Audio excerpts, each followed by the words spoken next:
बाल विकास व शिक्षा शास्त्र। क्वेश्चन 1 अभिकथन शिक्षकों को कक्षा में मुद्रित समृद्ध वातावरण बनाने के लिए विभिन्न प्रकार के बाल साहित्य शामिल करना चाहिए। कारण साक्षरता सामग्री और साक्षरता अनुभवों से समृद्ध कक्षा प्रभावी शिक्षण के केंद्र है। आंसर दूसरा ए और आर दोनों सही हैं तथा ए की आर सही व्याख्या करता है। क्वेश्चन 2 एक प्रगतिशील कक्षा कक्ष में विद्यार्थियों के अधिगम को सुगम बनाने के लिए एक शिक्षक को निम्नलिखित में से किस प्रक्रिया पर बल देना चाहिए? चिंतन सोच।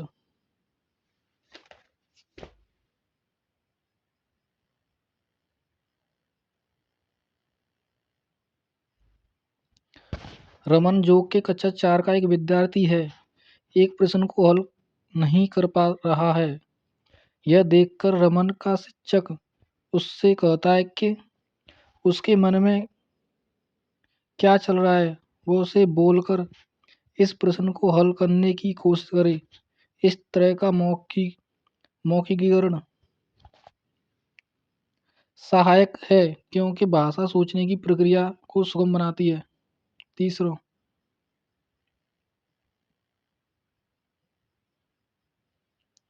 एक शिक्षक जो रचनावादी शिक्षा शास्त्र में विश्वास करता है के लिए आवश्यक है कि वह उच्च स्तर के मौखिक निर्देशों को प्राथमिक शिक्षा शास्त्र के रूप में बढ़ावा दे। क्वेश्चन 5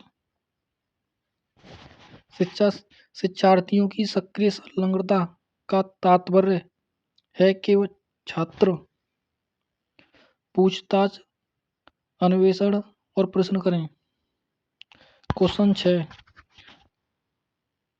राधा तर्क देती है कपड़े छाया की तुलना में धूप में जल्दी सूखते हैं इसलिए धूप उन्हें सुखाने में मदद कर रही है। वह क्या समझ दिखा रही है? कारण और प्रभाव।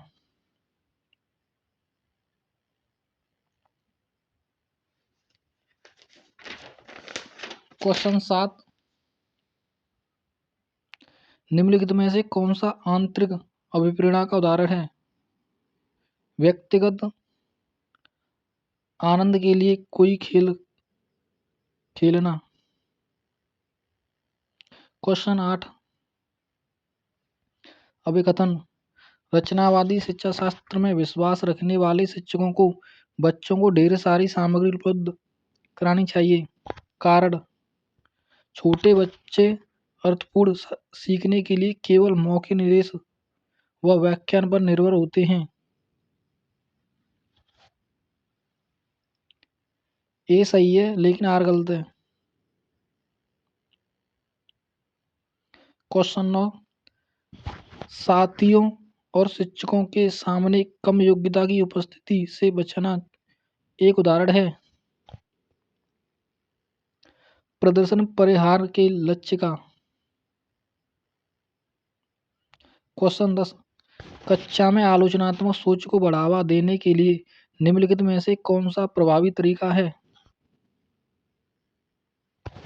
छात्रों को स्वतंत्र रूप से सोचने और धारणाओं पर सवाल उठाने के लिए प्रोत्साहित करना।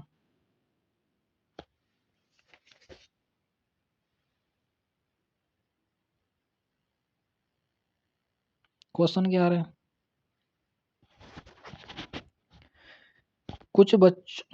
अभिकथन कुछ बच्चों में ऐसी विशेषताएं होती हैं जो उनके माता पिता से मिलती हैं जबकि अन्य अपने माता पिता से स्पष्ट रूप से भिन्न होती हैं।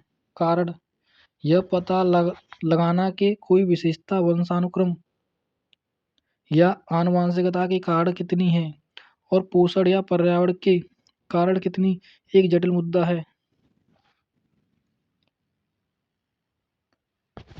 ए और आर दोनों सही हैं तथा ए की आर सही व्याख्या करता है। क्वेश्चन नंबर 12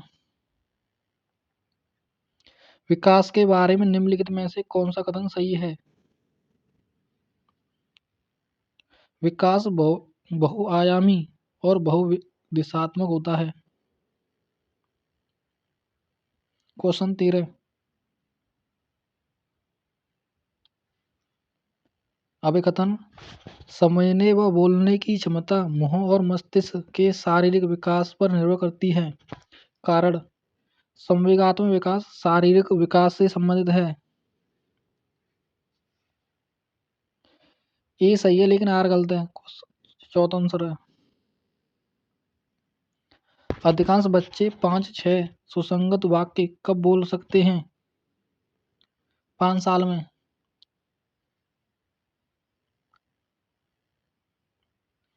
लेव वाइगोत्स्की के अनुसार जैसे जैसे बच्चे बढ़ते हैं उनकी भाषा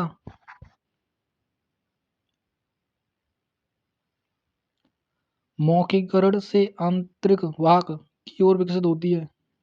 फर्स्ट आंसर है। Question number 16। प्याजे ने संज्ञानात्मक विकास के किस तरह घटित होने वाले बताया? 4 गुणात्मक रूप से विभिन्न अवस्थाओं में। Question number 17।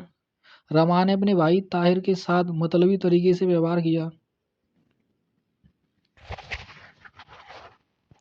अगले दिन ताहिर बीमार हो गया।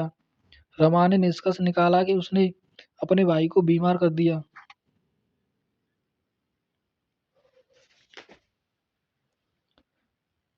पूर्व संक्रियात्मक अवस्था। तीसरा आंसर है इसका। Question number 18। Dot dot dot वह प्रक्रिया है जिसके द्वारा बच्चे अपनी जेंडर भूमिकाओं के बारे में जागरूक हो जाते हैं। जेंडर वर्गीकरण टाइपिंग। Question number 19। निम्नलिखित में से कौन सा परिदृश्य लेव वाइगोत्स्की के आलंबन की अवधारणा के अनुप्रयोग का उपयुक्त वर्णन कर रहा है? एक शिक्षिका ने अपने विद्यार्थियों को आदि हल की हुई समस्या दी जिन्हें अन्यथा हल करने की कठिनाई हो रही थी।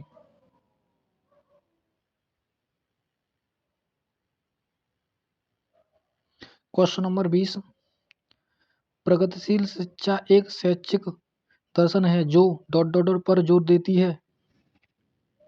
छात्र केंद्रित शिक्षा और सक्रिय भागीदारी। Question number 21।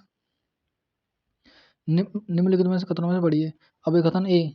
बच्चे किसी कार्य के परिणाम से यह निर्धारित करते हैं कि कक्षा में वे अच्छे या बुरे हैं। यह समझने की ओर प्रगति करते हैं कि नियम और कानून नम्य हैं और बदले जा सकते हैं। कारण आर। कोलबर्ग के अनुसार बच्चों का नैतिक विकास निरंतर होता है न कि असतत। इसका आंसर है ए सही है लेकिन आर गलत है। Question number 22। लेव वाइगोत्स्की के अनुसार संज्ञानात्मक विकास किसके द्वारा निर्देशित होता है? निजी वाक्य के रूप में भाषा द्वारा।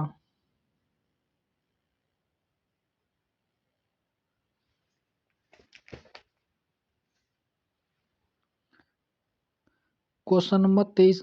निम्नलिखित में से कौन सी बुद्धि लोगों को दूसरे के मनोभावों और भावनाओं को देखने, व्यक्त करने, समझने और नियंत्रण करने में से अंतर्वैयक्तिक बुद्धि। क्वेश्चन 2 आंसर है इसका। ऑप्शन 2।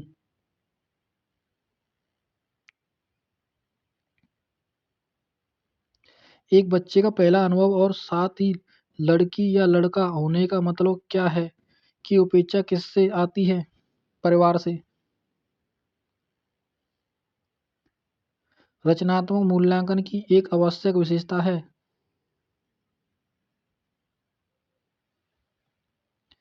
ऑप्शन चौथा आंसर है इसका। शिक्षार्थियों के लिए मूल्यांकन मानदंड का स्पष्टीकरण। लेखन वैकल्य है एक अधिगमात्मक अक्षमता। 26वां पहला। Question number 27। एक शिक्षक को कक्षाओं में प्रतिभाशाली बच्चों की डॉट डॉट जरूरतों को ध्यान में रखना चाहिए।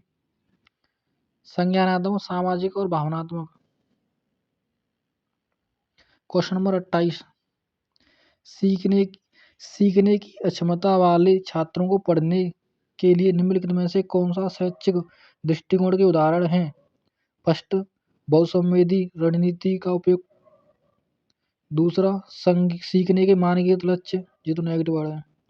लचीला और अनुक्रमिक निर्देश, कार्यों को छोटे छोटे भागों में बांटना।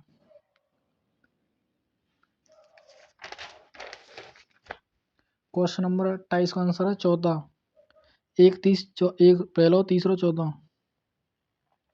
क्वेश्चन नंबर 29, स्वलीन क्रम विकार के बारे में निम्नलिखित में से कौन सा कथन सही है? संवेदी एकीकरण और विनियमन स्वलीन क्रम विकार से जूझ रहे बच्चों की मदद करते हैं। समावेशी व्यवस्था में पढ़ाते समय यह महत्वपूर्ण है कि शिक्षक अपने स्वयं के अंतर्निहित और कल्पित पूर्वाग्रहों को लगातार जांच करें। ये आपकी सीडी भी कंप्लीट हो गई।